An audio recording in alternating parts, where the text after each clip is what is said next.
holding out for now.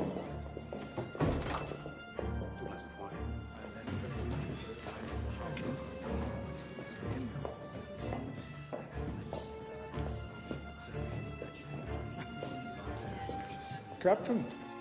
Your Highness. I'm starving. We'll take a break until he comes round again. The Americans will stay out this time. They are decadent people, no fonder of the Jews and communists than we are. No, there I disagree with you. We face an international conspiracy funded by Jewish capital which has its home in America. It will have to be defeated sooner or later. I'm glad to hear you say that. You have 30 years to do something about the Jews. And yet, you just let them get on with it. We had other priorities. But you had Jewish friends, didn't you? I'm sure I read that. In the last war, the German Jews fought and died for our country in their hundreds of thousands. What's your point? I think it's fair to say that few people really understood the Jewish threat until the 20s. And for that, we are very grateful to the Führer.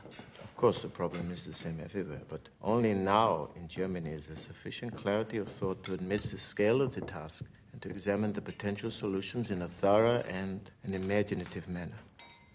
And yet, where we lead, I'm sure that others will follow. It's obvious Germany needs more room for its people, especially in the East, and for that there will have to be a certain reordering of other populations.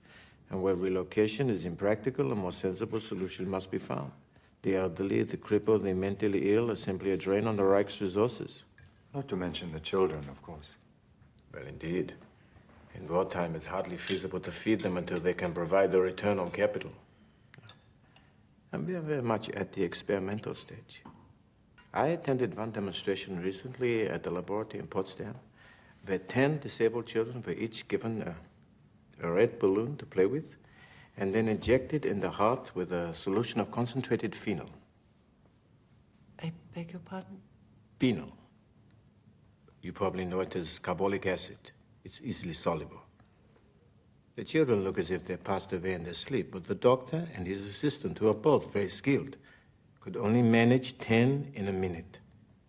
So I fear it's hardly practical on the scale we may eventually need.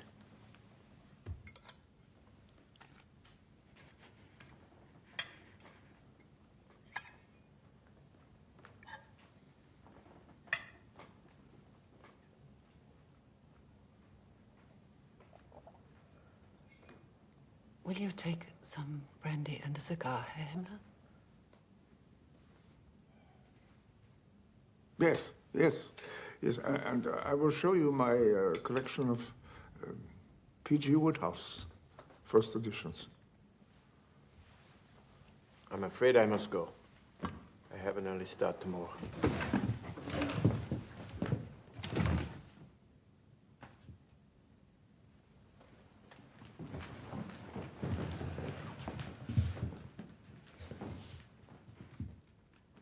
We have an understanding, I think. Indeed we do.